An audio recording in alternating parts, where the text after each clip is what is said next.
Good evening, ladies and gentlemen. My name is Jerry Morris, and we're here this afternoon to present a teaching entitled The Zadok Priestly Order in Daniel's 70th Week. And before we get started, I'd like to give glory to Father Yahweh for showing my partner and I here in the ministry the things that He's shown us in the last 6 months. This began about 7 months ago, and we were watching some DVDs, some Jim Staley DVDs entitled The Nehemiah Challenge. It involved prayer and fasting, about 6 weeks of prayer and fasting. And my partner said, "Jerry, why don't we do this?" And we did. And when we did it, we thought, well, maybe Yahweh will show us a couple of scriptures or something that we can use in our daily life. But what He did is He loaded our boat. He showed us so many things that it's just almost impossible to describe. He'd wake me up in the middle of the night and show me things that were just unbelievable. And He led us to several different places. And one of the things that He led us to was the Book of Enoch. He also led us to the Book of Jubilees and the Dead Sea Scrolls. And you know, I really had never heard of the Book of Enoch or the Book of Jubilees. But when I read them and I looked at them, and especially the Book of Enoch, and I thought, you know, Enoch is the seventh from Adam. He was still alive when Adam was alive. And the scriptures say that Enoch walked with God and God took him. And I always wondered why we only see about 4 lines or 5 lines in scripture in the book of Genesis about Enoch. Because Enoch told us so many things between the times of Noah and the times of Abraham. If we look at Abraham came on the scene about 2,000 years from creation. And Enoch gave us so much information. He gave us information about the watchers, the fallen angels, the Nephilim, the calendar, the luminaries. A lot of information that's missing from our scriptures. And you know, when I first came into the church, when I first got saved, my preacher told me, he said, "Jerry, go to the book of John and begin with the book of John and read from there. Whatever you do, don't go to the book of Revelation because you won't understand it." Of course, the first thing I did is I went to the book of Revelation.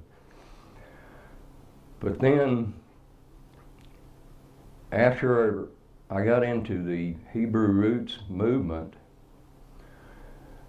one of the first things they told me is, "Jerry, you won't understand the front of the book or the back of the book until you understand the front of the book." So when I went back to the front of the book, I understood what the back of the book was all about. But I think one thing that happened is that we left the book of Enoch, the book of Jubilees, we left them completely out of our scriptures. And here again, it tells us so much information. We read in scripture that the last days are going to be just as it was in the days of Noah. Well, we're going to find out a lot that happened in the days of Noah by reading the book of Enoch. And when Yahweh showed us all of this, it was like a giant combination lock. In order to make this combination work, we had to have the book of Enoch, we had to have the book of Jubilees, we had to have the Dead Sea Scrolls. Because once I studied the Dead Sea Scrolls, it gave me in the priestly order and in the priestly calendar and the synchronized calendar this Zadok priestly order, which is mentioned in 1 Chronicles chapter 24. It shows you exactly when that priestly order began, the rotation of that priestly order. And it took us through the periods from the Jubilees to the Smitty years, to the days, and to the months. And without the Book of Jubilees giving us the Jubilee years, the Smitty years, the months, and the days, it's impossible to calculate all of the events that we're going to show you here in this video. You know, I'm a country boy. I'm not very smart. But, you know, when I talked about going back to the beginning, Yahweh says he declares the end from the beginning. And back when I was growing up, the main topic that we always talked about was play ball. Let's play ball. And you know, of all the basketball games I played in and all of the baseball games I played, we never started a baseball game in the fourth inning. We never started a basketball game after halftime. In Jeremiah it says, go back to the ancient days when things were good. Sometimes we don't go back far enough. We go back to the days of Enoch and the days of Noah, back to the first temple era, when Yahweh gave the instructions of the priesthood to David and wrote them down and told him to give them to his son Solomon. And he gave him the instructions of how he wanted his temple built. And he started out with the priesthood. You know, I look in the scripture and I see in Deuteronomy chapter 4, and I see again in Revelation, do not add to or take away from the words written in this book. And when I look at the Book of Enoch and the Book of Jubilees, the Book of Enoch is about a 170-page book, and it's left completely out of our scriptures. The Book of Jubilees is left completely out of our scriptures, and without that, we cannot put this priestly order together. What was found at Qumran is impossible to put this together unless we have. It's like Yahweh gave us the combination lock with Enoch and Jubilees, and then at the Dead Sea Scrolls, he gave us the combination of that lock. He wrote it down and gave us the combination to unlock that lock, and that's in the synchronized calendars and the priestly calendar, all in the Dead Sea Scrolls. Don't take our word for what we're saying here today, and we would like you to check it out. Read the Book of Enoch. Read the Book of Jubilees. If you can possibly get a hold of copies of the Dead Sea Scrolls, read them and study them. I believe you'll be amazed when you get to the end of this presentation and you see what Yahweh has given us to show you today. And we'll begin with the priestly order in 1 Chronicles 24. In 1 Chronicles 24, 1 through 3, it is written, now these are the divisions of the sons of Aaron. The sons of Aaron, Nadab and Abihu, Eleazar and Ithamar. Now these are the divisions of the sons of Aaron. The sons of Aaron, Nadab and Abihu, Eleazar and Ithamar. But Nadab and Abihu died before their father and had no children. Therefore Eleazar and Ithamar executed the priest's office. And David distributed them, both Zadok of the sons of Eleazar, and Abimelech of the sons of Ithamar. and according to their offices in their service. In 1 Chronicles 28, 10 through 13, it is written, Take heed now, Yahweh hath chosen thee to build a house for the sanctuary. Be strong and do it.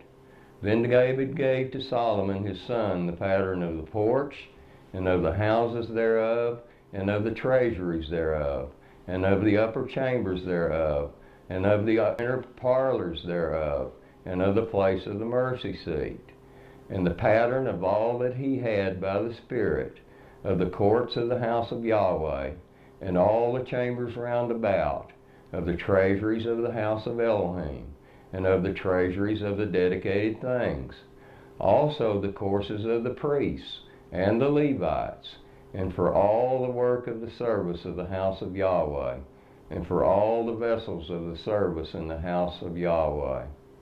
In 1 Chronicles 28:19 it is written, And all this said David, Yahweh made me understand in writing by his hand upon me, even all the works of this pattern.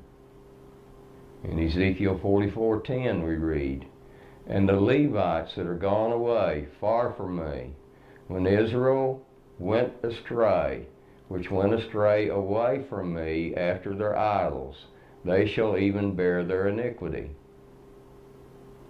In Ezekiel 44:13 through 14 it is written, And they shall not come near unto me, to do the office of a priest unto me, nor to come near to any of my holy things, in the most holy place, but they shall bear their shame, and their abominations which they have committed.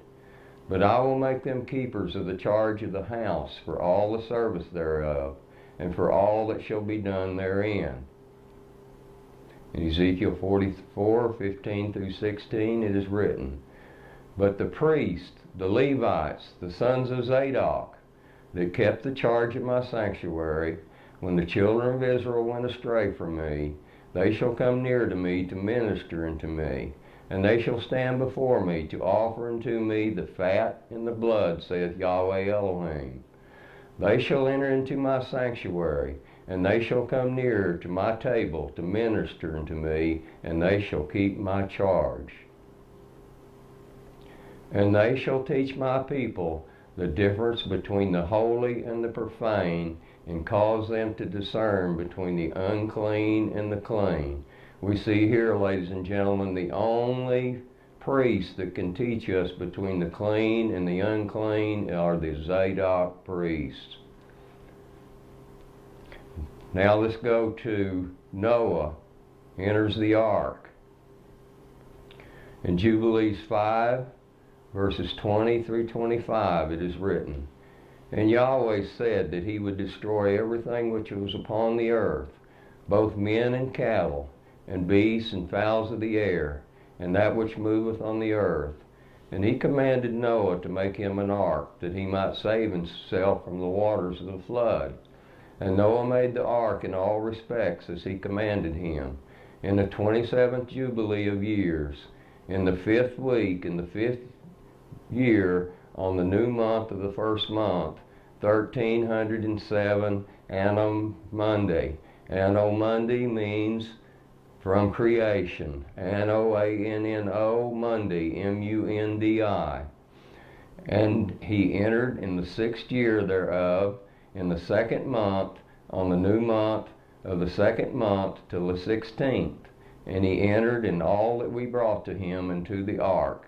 And Yahweh closed it from without on the 17th evening. And Yahweh opened 7 floodgates of heaven, and the mouths of the fountains of the great deep, 7 mouths in number. And the floodgates began to pour down water from the heaven 40 days and 40 nights. And the fountains of the deep also sent up waters until the whole world was full of water. We find that the high priest that was in order for that day that Noah entered the ark was number 22 in the order, and his name is Gamel. His name means rewarded. God rewarded Noah by placing him in the ark before the waters came on the earth. Now when Yahweh closed the door to the ark on the 17th day of the second month, the high priest on this day was Jehoiarib. He's the first in the order, and it means Yahweh will contend. In other words, judgment. Judgment came upon the whole world when Yahweh shut the door on the ark. And in Jubilees 10:23 through 27 it is written, "And Yahweh descended, and we descended with him to see the city and the tower which the children of men had built. And he confounded their language, and they no longer understood one another's speech, and they ceased then to build the city and the tower. For this reason the whole land of Shinar is called Babel, because Yahweh did there confound all the language of the children of men. And from thence they were dispersed into their cities, each according to his language and to his nation. And Yahweh sent a mighty wind against the tower, and overthrew it upon the earth. And behold, it was between Ashur and Babylon, in the land of Shinar. And they called its name Overthrow. In the 4th week, in the 1st year, in the beginning thereof, in the 34th Jubilee, were they dispersed from the land of Shinar." Now we see that the Zadok high priest at that time, in that week, was Jehoiarib. He's the first in the order, and it means Yah will contend, judgment. In Isaiah chapter 49, Yahweh says, "I will contend with those who contend with you."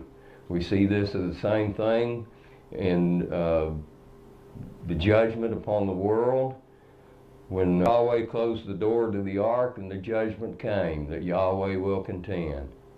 Now we go to the covenant of the pieces with Abraham.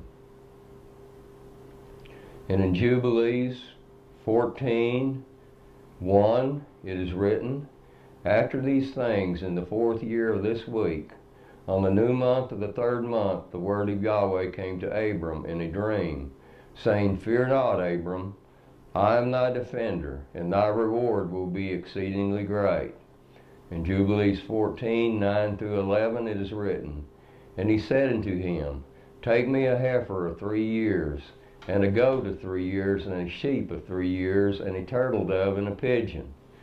And he took all these in the middle of the month, and he dwelt at the oak of Mamre, which is near Hebron. And he built there an altar, and sanctified all of these. And he poured their blood upon the altar, and divided them in the midst, and laid them over against each other. But the birds he divided he not." In Jubilees 14, verse 17, it is written, "And he awoke from his sleep, and he arose, and the sun had set. And there was a flame, and behold, a furnace was smoking, and a flame of fire passed between the pieces."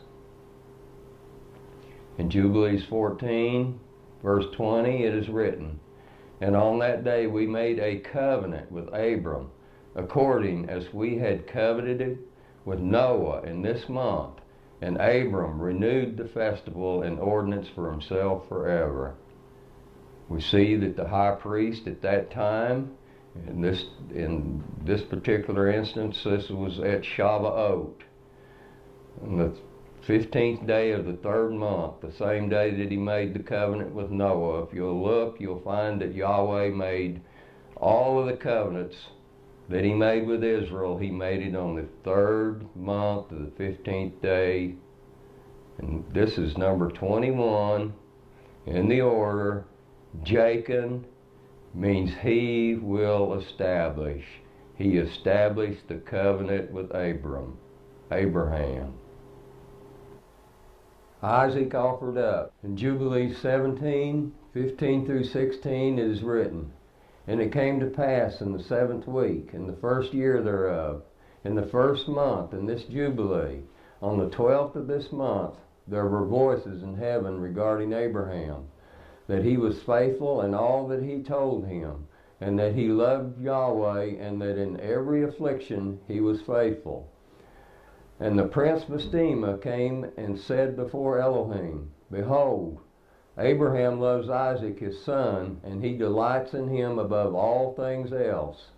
Bid him offer him as a burnt offering on the altar, and thou wilt see if he will do this command. And thou wilt know if he is faithful in everything wherein thou dost try him. In Genesis chapter 22, verse 4, it is written, Then on the third day Abraham lifted up his eyes and saw the place afar off. Zadok priest, who was in the order at that time, it was number 24 in the order, and his name is Messiah. And his name means sense of protection, rescue of Yah. And we all know that Yahweh rescued Isaac on that day and provided a lamb instead of Isaac, rescue of Yah. In Jubilees 49:23 it is written, For ye celebrated this festival with haste when ye went forth from Egypt till ye entered into the wilderness of Shur. For on the shore of the sea ye completed it. In Jubilees 50:1-4 it is written, And after this law, Torah, I made known to thee the days of the Sabbaths in the desert of Sinai, which is between Elam and Sinai. And I told thee of the Sabbaths of the land on Mount Sinai, and I told thee of the Jubilee years in the Sabbaths of years. But the year thereof have I not told thee till ye enter the land which ye are to possess. And the land also shall keep its Sabbaths while they dwell upon it, and they shall know the Jubilee year. Wherefore I have ordained for thee the year, weeks, and the years, and the Jubilees. There are 49 Jubilees from the days of Adam until this day, and 1 week and 2 years. And there are yet 40 years to come, for learning the commandments of Yahweh until they pass over into the land of Canaan, crossing the Jordan to the west.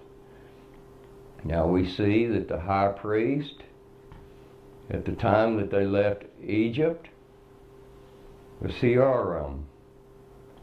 He's the fourth in the order. He means barley grains. His name means barley grains. His name also, the root meaning of his name means to fear, to be horribly afraid. And we can assume that the Egyptians were horribly afraid during that time. This was during the Passover week when they left Egypt. In Exodus 19:1 we read, In the third month, when the children of Israel were gone forth out of the land of Egypt, the same day came they into the wilderness of Sinai. The same day they left Egypt on the 15th day of the first month, the first day of unleavened bread. They arrived at Mount Sinai on the 15th day of the third month. Same day. The next priest in the order, and this is Huppah. He's the 13th in the order, and we'll find that the children of Israel breached Mount Sinai at Shavuot on the 15th day of the third month. And when the Torah marriage covenant was given at Mount Sinai, his name, Huppah, means canopy. The Israelites said, I do to Yahweh, therefore instituting the marriage covenant, the Torah, under the Huppah. Now we go to Israel crossed over the Jordan. Now in Jubilees 50, verse 4, it is written, Wherefore I have ordained for thee the year, weeks, and the years, and the Jubilees. There are 49 Jubilees from the days of Adam until this day, and 1 week and 2 years, and there are yet 40 years to come, for learning the commandments of Yahweh until they pass over into the land of Canaan, crossing the Jordan to the west. Now in Joshua chapter 4 verse 19 we read, "And the people came up out of the Jordan on the 10th day of the first month, and encamped in Gilgal in the east border of Jericho." The high priest at the time when they crossed over the Jordan is number 23 in the order. His name is Deliah. His name means Yah has delivered. They crossed the Jordan, and Yahweh delivered the people, the children of Israel, into the promised land. Now we go to Daniel's 70th week and the resurrection of the Messiah. In Daniel 9, verse 24 through 27, it is written, 70 weeks are determined upon thy people and upon thy holy city to finish the transgression, and to make an end of sins, and to make reconciliation for iniquity, and to bring in everlasting righteousness, and to seal up the vision and prophecy, and to anoint the most holy.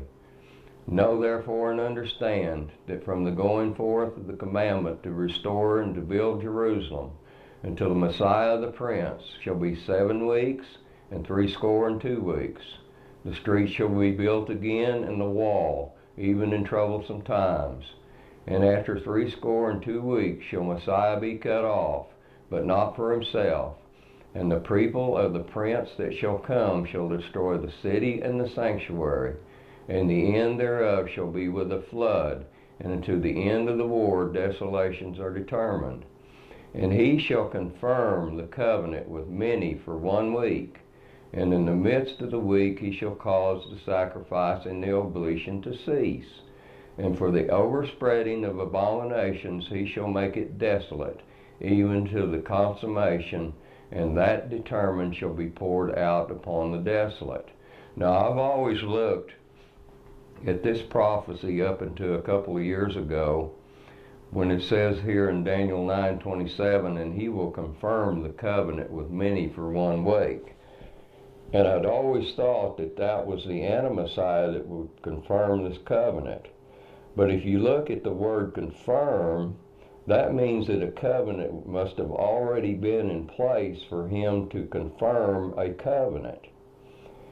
And we see nowhere in the Daniel chapter 9 that the Anti-Messiah made a covenant with Israel to confirm it. And we see no mention of an Anti-Messiah anywhere in Daniel chapter 9. So if we look at this, it was Yeshua that stopped the sacrifice in the middle of the week, leaving 3.5 years left for the Great Tribulation. So if we look at this, and Messiah was cut off in the midst of the week, we can look in the midst of the week of that 7, and we can determine the high priest that was in the order at the time the Messiah was hung on the tree, and then resurrected 3 days later, 3 days and 3 nights in the grave, 3 days later on the Sabbath. In Jeremiah 31:31, it is written, "Behold, the days come, saith Yahweh, that I will make a new covenant with the house of Israel and with the house of Judah." In Hebrews 8:10 through 12, "For this is the covenant that I will make with the house of Israel after those days, saith Yahweh. I will put my laws into their mind and write them in their hearts, and I will be to them a God, and they shall be to me a people. And they shall not teach every man his neighbor, and every man his brother, saying, Know Yahweh, for all shall know me, from the least to the greatest. For I will be merciful to their unrighteousness, and their sins and their iniquities will I remember no more."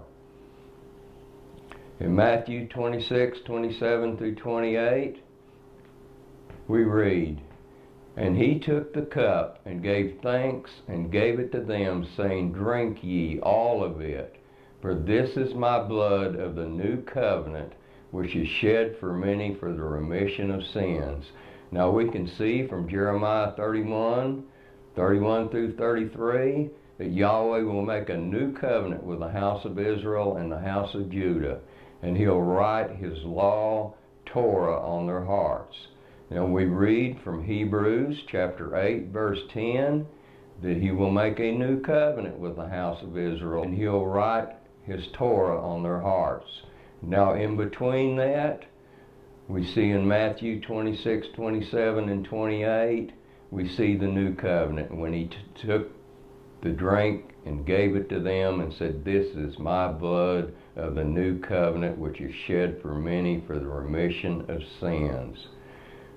We can see that the high priest that was on at that time, that Yeshua was offered up on the tree, is number 12 in the order, Jacob. Means he will raise. It also means confirm. And we can go back and remember in Daniel 9:27, he says, "And he will confirm the covenant with many for 1 week. Make strong the covenant."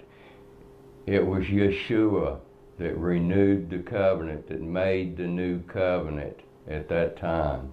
And the name of the high priest, when he was resurrected from the dead, based on the order of the high priest, was "he will raise." Now, ladies and gentlemen, we're going to the priestly order. And we want to apologize for this not being as plain as we would like it to be. But in order to get this all on the screen, and it's very important that you see the complete priestly order through the 7-year period.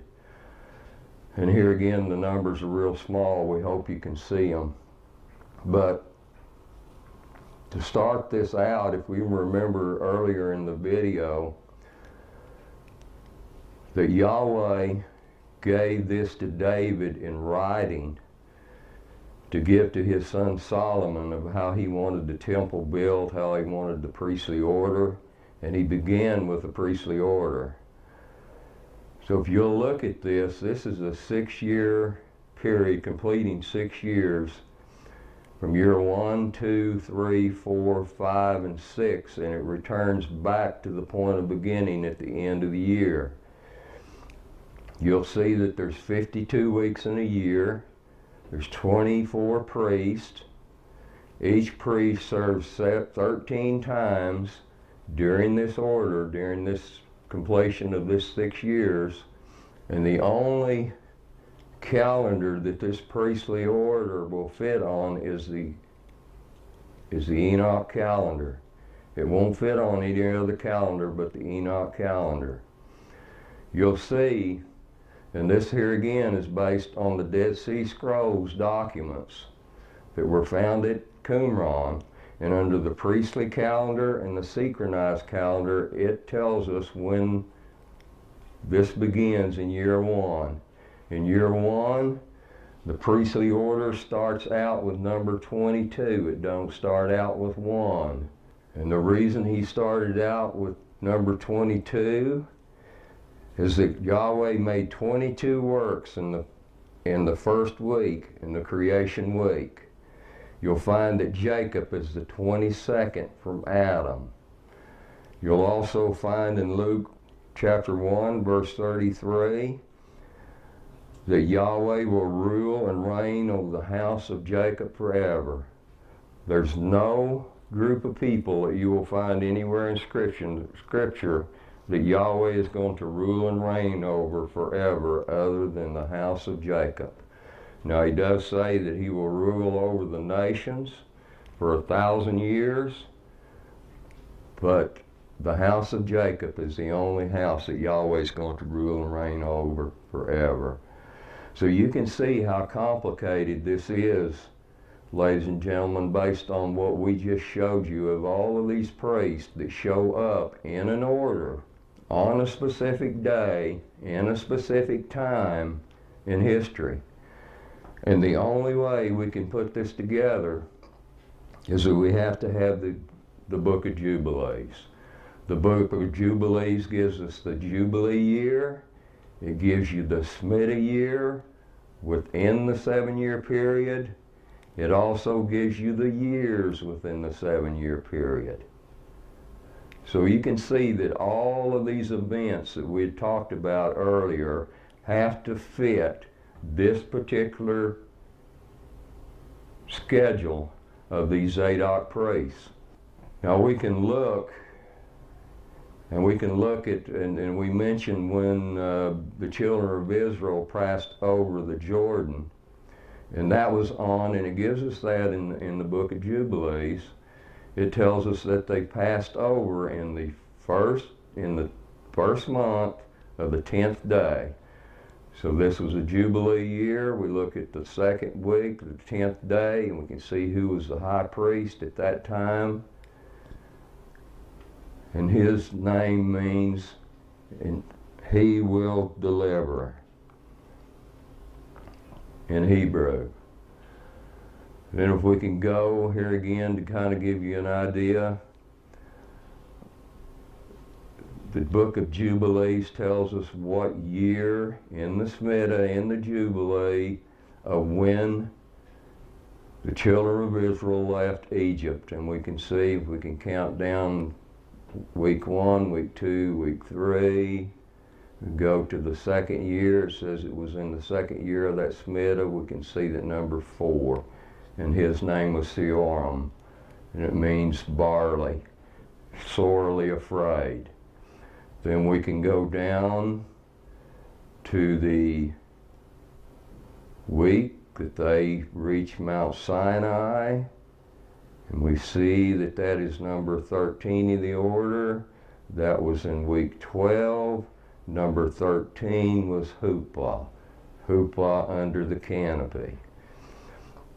I hope you can see, ladies and gentlemen, that this is quite a complicated process to predestine the priests and their names to fit these biblical events that happened in the past, to fit these priests that show up about 3,000 years later in 1 Chronicles chapter 24. And this is the order in 1 Chronicles chapter 24. But here again, it does not start with 1, it starts with 22. 22, he is rewarded. You can see that it comes through the year, comes back up to the top of the next year, and number 2 is in order, and his name is Jedediah. You come back to the 3rd year, through the order, to the top, and you'll see that number 6 is in the order, and his name is Rajiam. You come back to the 4th year through the order, and number 10 is at the top, and his name is Shekinah. Come to the 5th year, number 14 is at the top, and his name is Jehoshabab. You come to the 6th year, top one in the order is Paziah. You complete the 6-year cycle, you start again. You start back at the point of beginning, you start back with Gamel again. When you look at all of the probabilities of these different events happening, how they happened, when they happened, on the day they happened, it becomes very improbable that anyone could put this together but Yahweh. If you remember that we talked about Yeshua in the middle of the week, we projected that into the middle of the week and who would be in the order in the middle of the week at the time Yeshua died on the tree and was resurrected. It was number 12, means Jacob, he will rise. These priests came on what they would do is they would rotate once a week. You've got 52 weeks. They would rotate on the first day of the week, complete the Sabbath, and then a new priest would come on the next week at the first day of the week. What's really interesting when I looked at this, if you look at number 22, Gamel, in the order, he starts in the fourth day. He starts in the first day of the week, but the week and the month begins on the fourth day. What's very interesting is that when you look at the creation account, is that the first day, 3 days of creation aren't subject to time. So time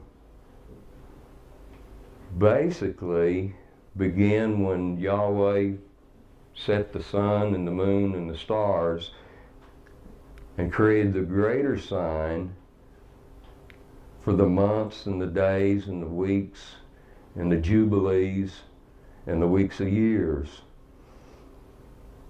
But if you'll look at this, Gamel comes in on the fourth day of the beginning of the year.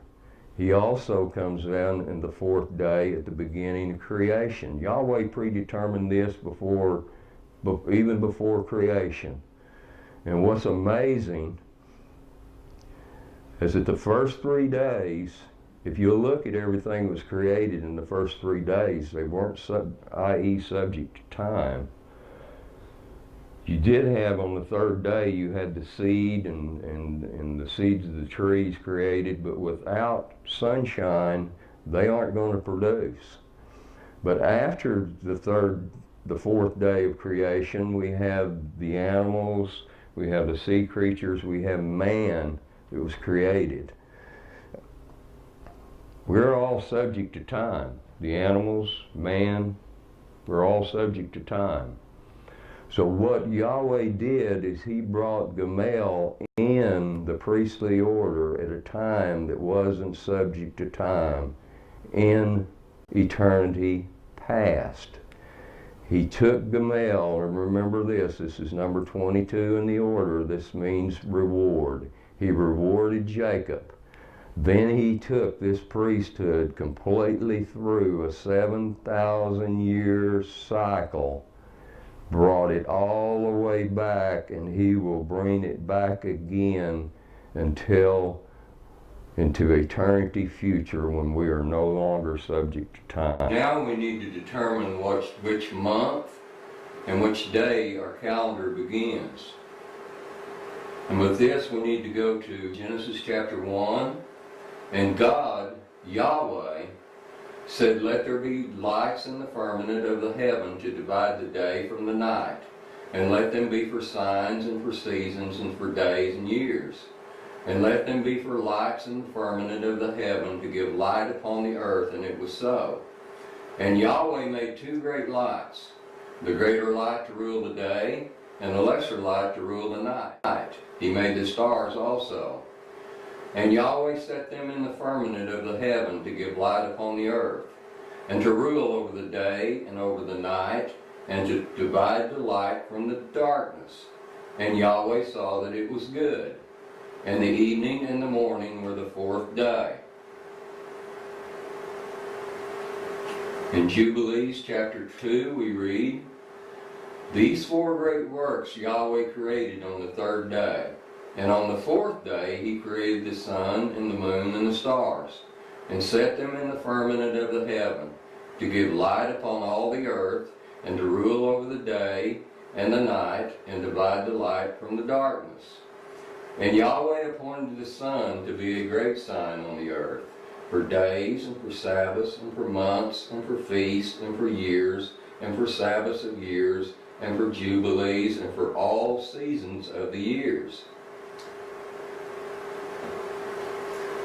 In Jubilees chapter 6 we read, "And all the children of Israel will forget, and will not find the path of the years, and will forget the new months and seasons, and Sabbaths, and they will go wrong as to all the order of the years.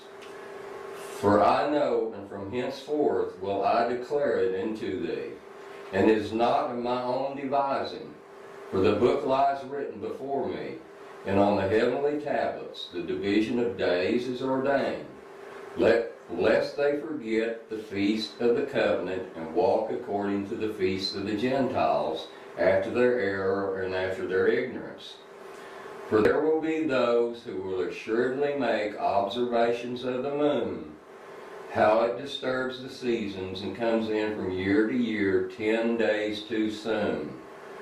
For this reason the years will come upon them when they will disturb the order and make an abominable day the day of testimony, and an unclean day a feast day, and they will confound all the days, the holy with the unclean, and the unclean day with the holy. For they will go wrong as to the months, and Sabbaths, and feasts, and jubilees. For this reason I command and testify to thee, that thou mayest testify to them.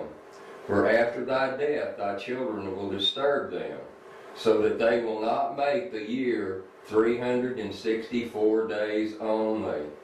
And for this reason they will go wrong as to the new months, seasons, Sabbaths, festivals, and they will eat all kinds of blood with all kinds of flesh.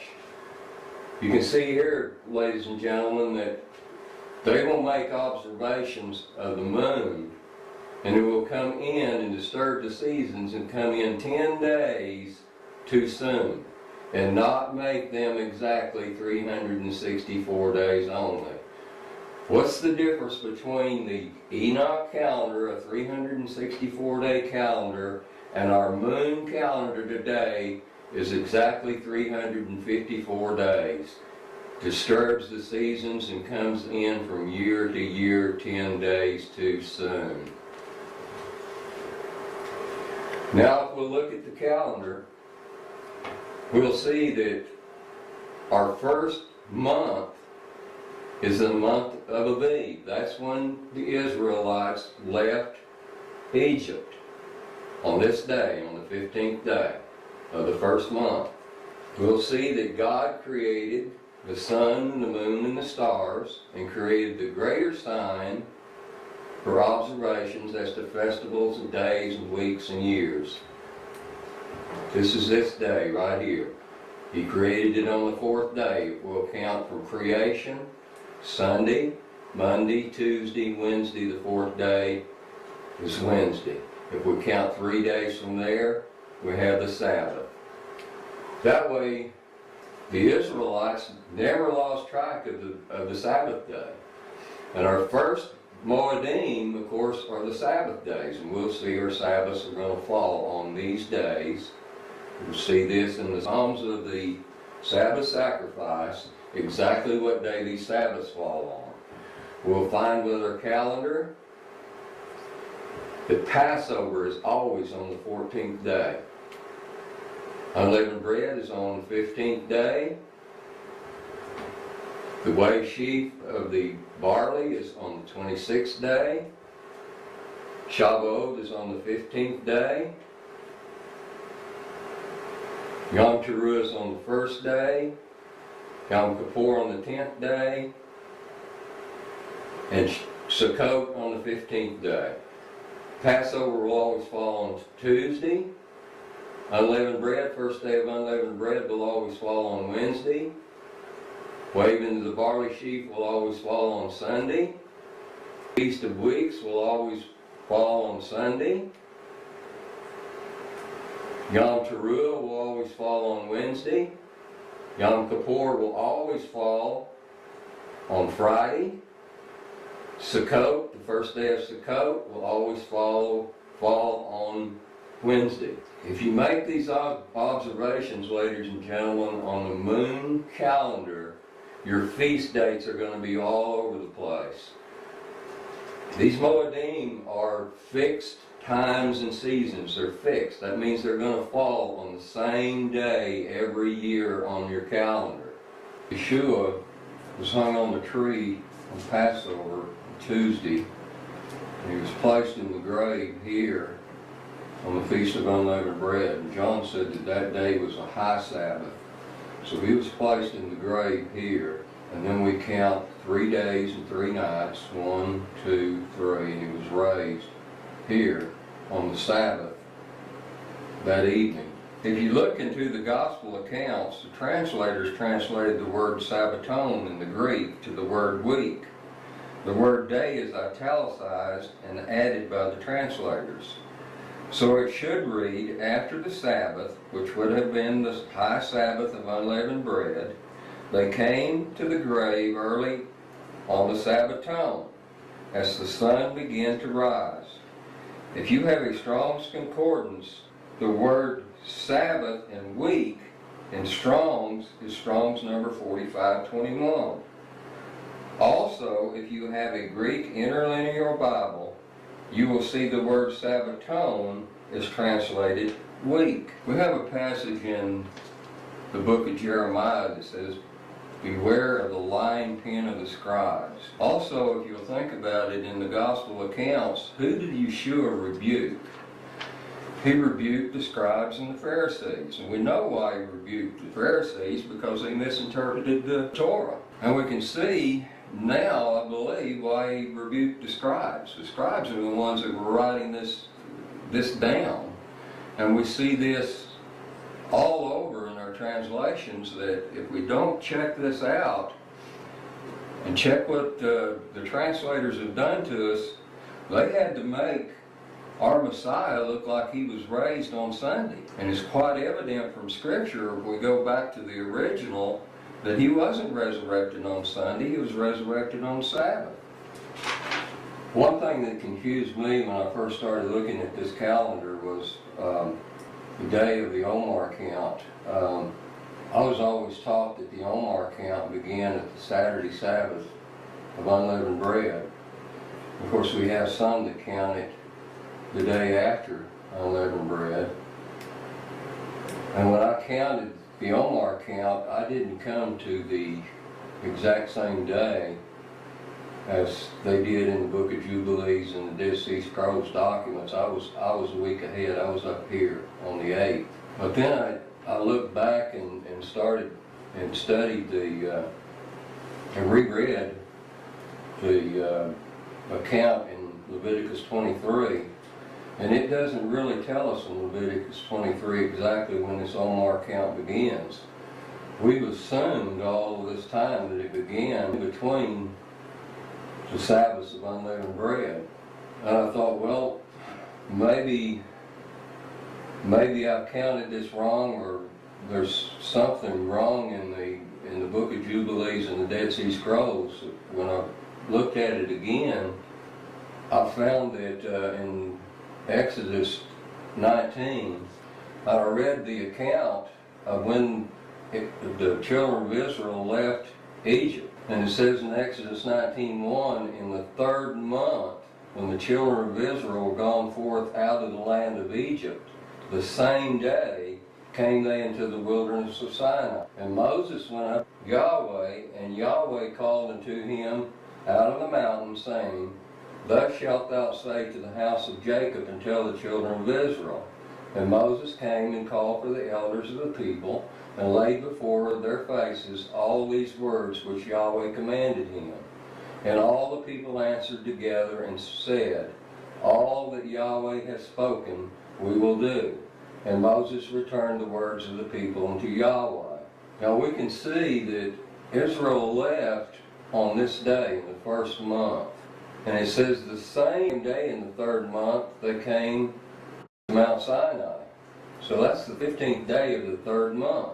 So once I started the Omar count from this 26th day to this day, it came out to exactly 50.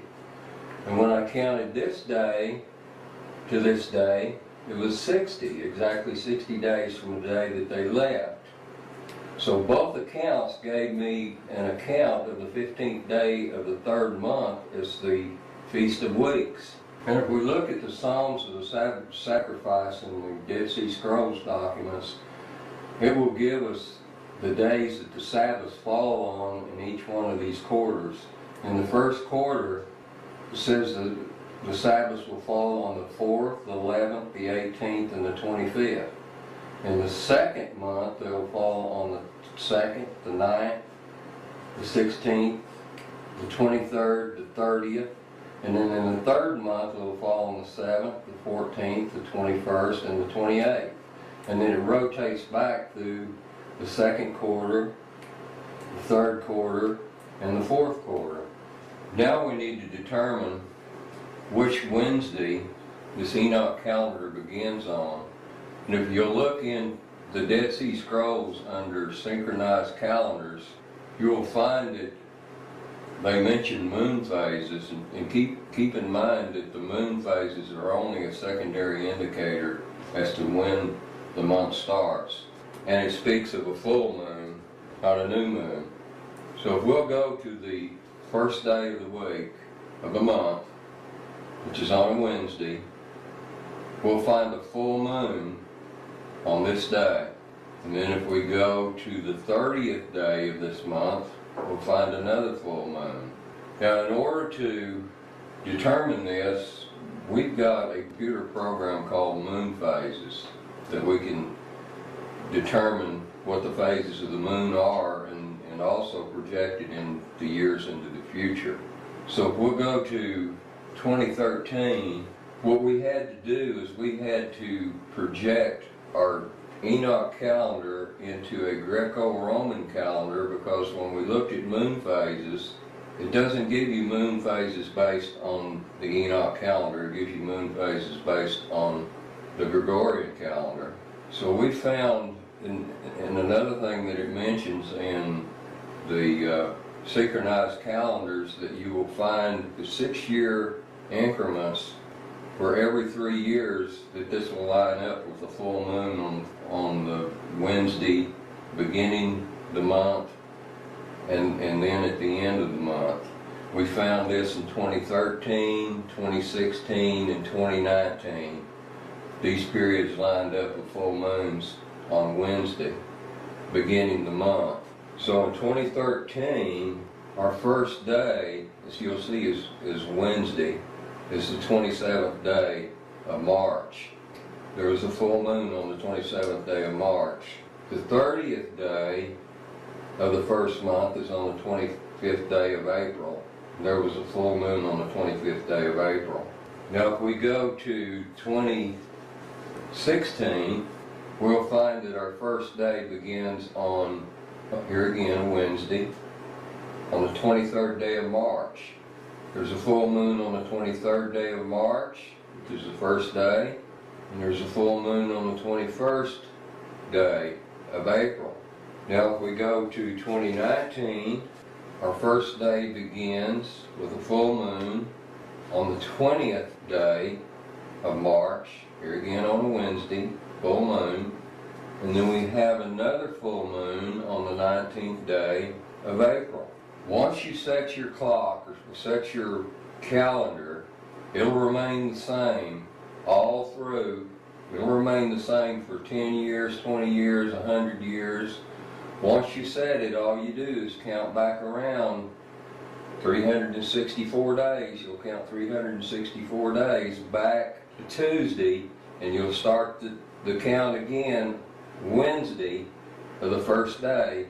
Count it again. You can count backwards, you can count forwards, as long as you've got 364 days in a year. While we've got the 2019 calendar up here, one thing that I noticed that was really phenomenal was that if you begin, well, let's take January the 1st. If you start your count on January the 1st, and this year it happened to be on Tuesday, it happens to be on Tuesday, if you'll count 364 days through this Gregorian calendar, you will come all the way back to this Monday. And that would be exactly 364 days. Start your count again, count 1. Even on the Gregorian calendar, you'll find 364 days. What we're doing, ladies and gentlemen, is that we're not returning to the point of beginning. If we looked at a 2020 calendar, most probably the next year would start with a Wednesday. So we passed this point of beginning. So you've got to come back to the point of beginning. It's just like a survey on a piece of property. A piece of property with a survey begins with a point of beginning and it ends with a point of beginning. The problem with our calendars is that it begins with a point of beginning and it exceeds the point of beginning. So it doesn't come back to the point of beginning. We have a scripture in Daniel chapter 12 that says, "Seal up the scroll, Daniel, for it won't be understood until the time of the end, when men run to and fro, and knowledge shall increase." And when we look at how these Dead Sea Scrolls were found, it's quite phenomenal.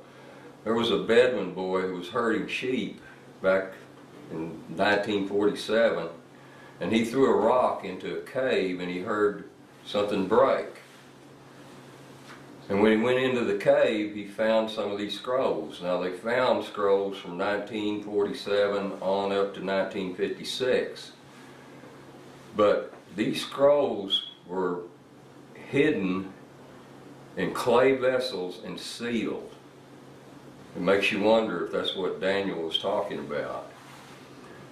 Now, when we look at this, and we look at all of these probabilities of these events happening on the years that they happened, and the Smitty years that they happened, and the Jubilees years that they happened, to the month they happened, to the day they happened, we have to have not only the scriptures but the Book of Jubilees to put this together. Back in my college days, I took some agricultural courses on genetics and advanced genetics, and we had to figure gene frequencies and probability studies of a certain gene showing up in a sequence and what the probability would be of that certain gene showing up. And back then everybody was looking for a faster racehorse, and I guess they're probably still doing that today. But when I did this and looked at all of these sequences of events, I thought, well, I'm going to do a probability study on this.